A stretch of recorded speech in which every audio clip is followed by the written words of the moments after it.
In 2132, space traveling is commonplace, and the company Abercrombie sends out ships to mine other planets and capture alien creatures to bring back to Earth as a food source. There's a legend that talks about white space, a place where supposedly a person can get cleansed of all their impurities. It has no disease and no suffering, only clarity. To this day nobody has reached this place because it's protected by a giant creature known as Tenlung. One day 2 space hunters manage to find Tenlung. Captain Bentley opens fire, but Tenlung's mate blocks the shot with her scales. Hawthorne comes out wearing a special suit and aims at the mate's weak spot on her neck, managing to kill her. This enrages Tenlung, who starts chasing after Hawthorne while Bentley gets ready to attack again. However, his shot misses and he loses control of the ship as a bright light suddenly shines behind it. Then Tenlung attacks the ship, blowing it up and killing Bentley. 24 years later, Lynn lands her bike outside a restaurant but can't go inside because there's a guard at the door. She works for the ICE, or Interstellar Conservation Enforcement. Inside the building, Bentley's son Richard is having a meeting with a shady businessman, who keeps a creature known as Crazy Bug inside a glass. This man has a map with all the locations where Tenlung has been seen through the years and offers a juicy reward for the creature's body. At that moment the guard comes in to tell them they're being watched by the ICE and the businessman thinks Richard has set them up. The guard grabs Richard by the neck and the businessman tries to insert the bug in his ear, but Richard knocks it off his hand. Then he grabs a fork and gets the guard off by stabbing him. Another guard comes after him and manages to kick him, but he knocks her out with a vase. The businessman breaks a chair on Richard's back and hits him a few times until Richard tackles him down. They land on a table and Richard starts beating the businessman up, who breaks a bottle and tries to stab him with it. Seeing the bug nearby, Richard pushes the man's face down and the bug enters through his nose, keeping him down by causing great pain. A third guard tries opening fire, but now Richard can just grab the map and leave. Seeing this, Lynn leaves as well. 3 months later, Lynn is getting ready to work undercover in the Essex spaceship. Her agent records have been wiped clean, and now she must pretend to be a mining and fishing escort with a supply order. After she leaves, her co-workers discuss Lynn's belief that she'll be cured by the white space.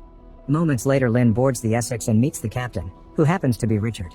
His brother Owen gives her a tour of the ship and introduces her to all the crew, including the cook Batali, who tells Lynn to stay away from her boyfriend Harpo. In the kitchen there's an old cryopod that is now used as a fridge.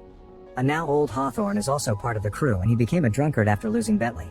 Afterward, Lynn stays in her room and works with her own personal computer. Her profile appears first, revealing she has a tumor and only 6 months to live. Next she checks the intel her boss sent her and learns every single crew member has a criminal past, so she must be careful. Sometime later, Hawthorne, Harpo, and Owen put on the special suits and go out to hunt some creatures known as clickers. Lynn asks questions during the whole process, which Richard finds weird because fishing escorts should know these things. The trio waves a rock that the clickers love and the small ones immediately follow it into the container. The big clicker refuses to go in and floats away when the men shoot it.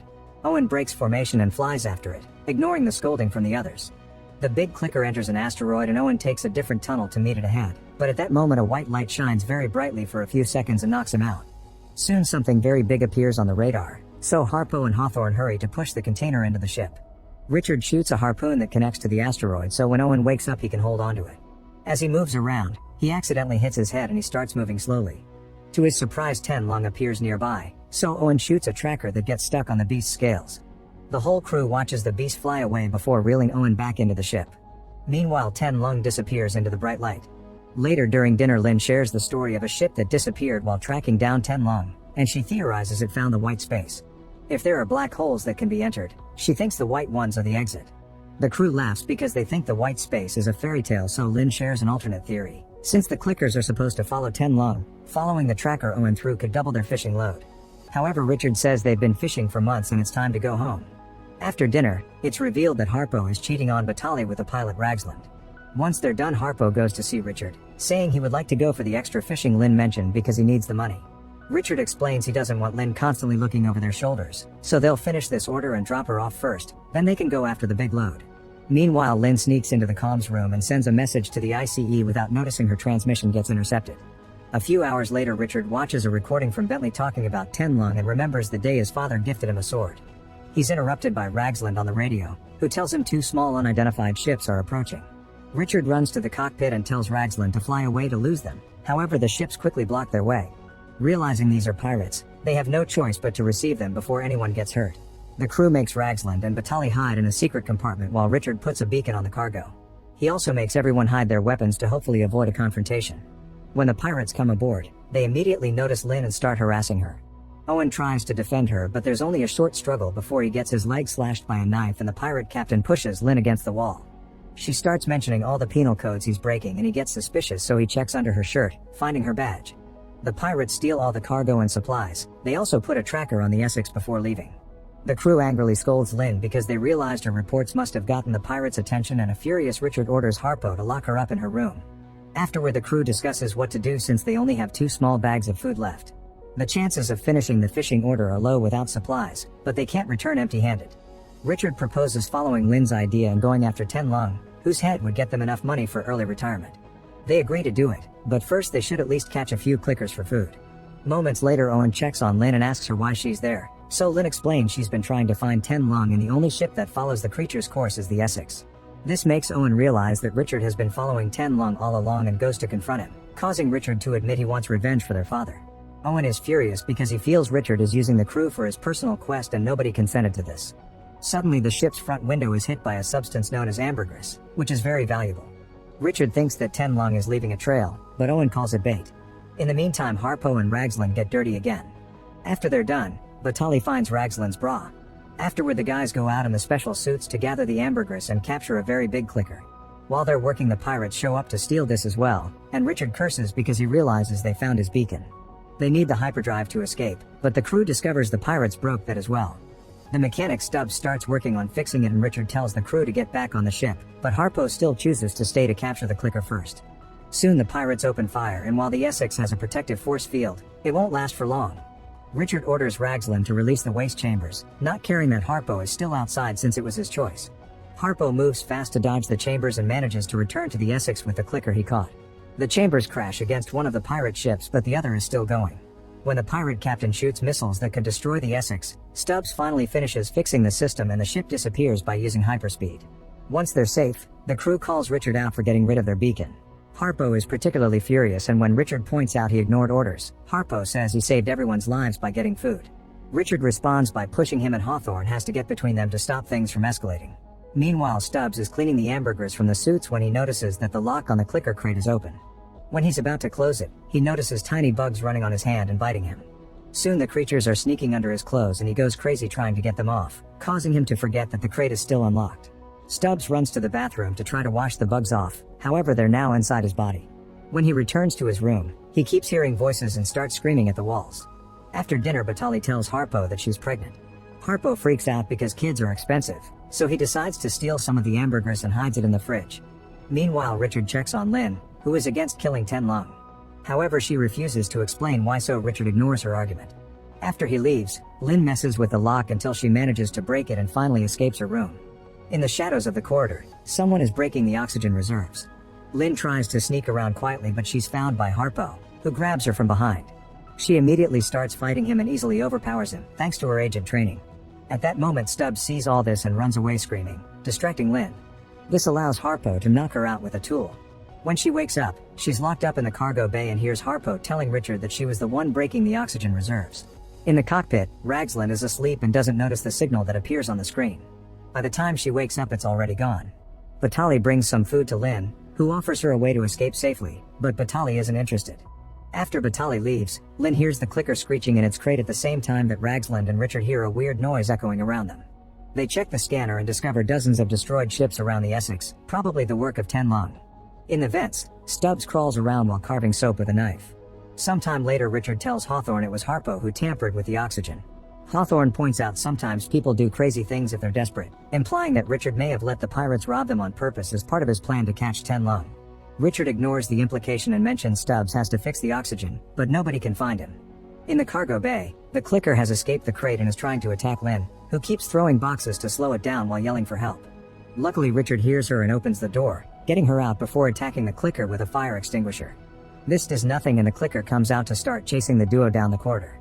Hitting it with the extinguisher is also ineffective, so Richard and Lynn run away and hide in the airlock. The clicker is fast enough to catch up to them and grabs Lynn's leg, but at that moment Richard releases a crate that lands on top of the clicker, crushing it to death. Afterward, Owen refuses to lock Lynn up again and Richard tells him she'll be his responsibility.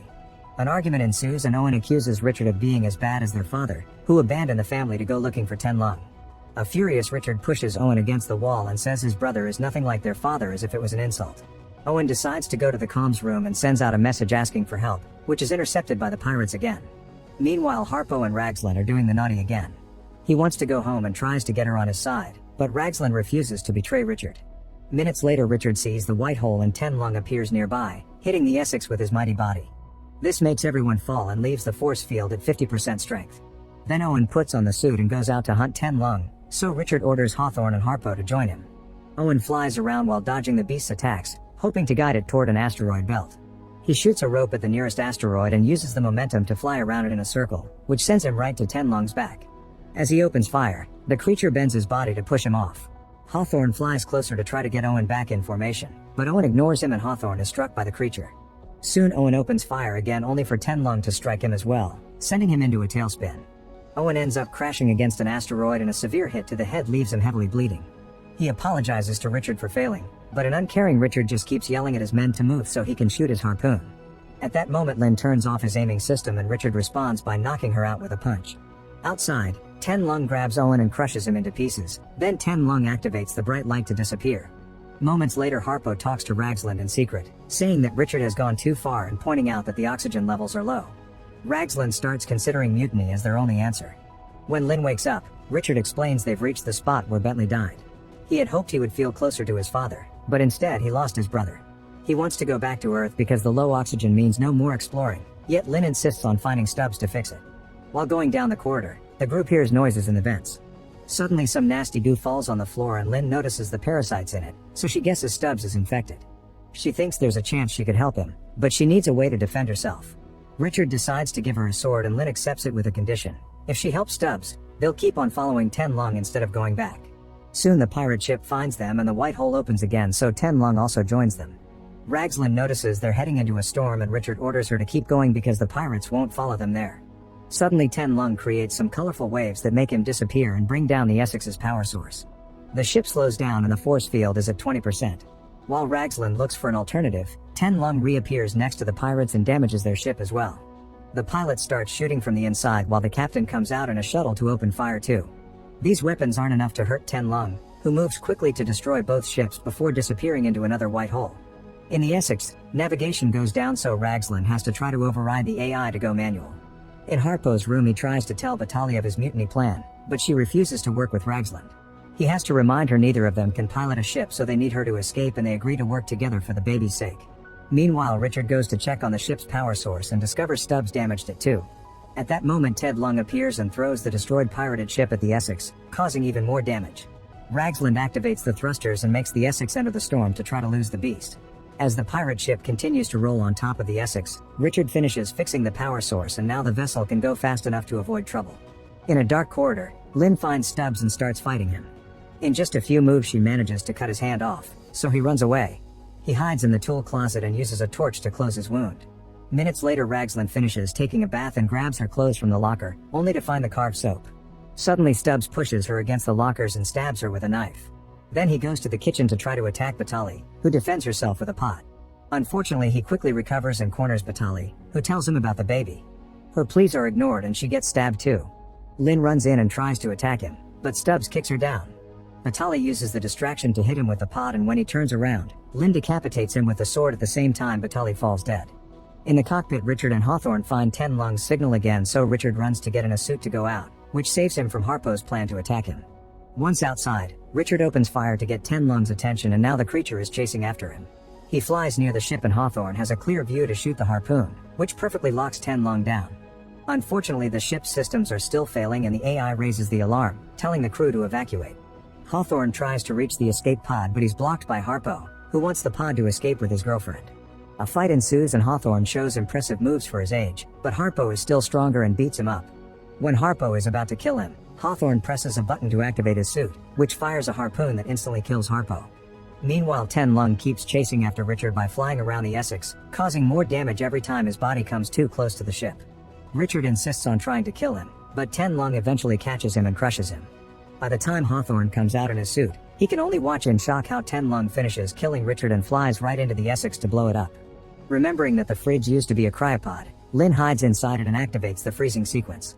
The pod is expelled from the Essex and a sleeping Lin is thrown right into the white hole that Tenlung opens to leave. At the same time, a rescue ship arrives thanks to Owen's SOS message and rescues Hawthorne. Make sure to subscribe and turn on notifications so you can watch more videos like this. Thanks for watching.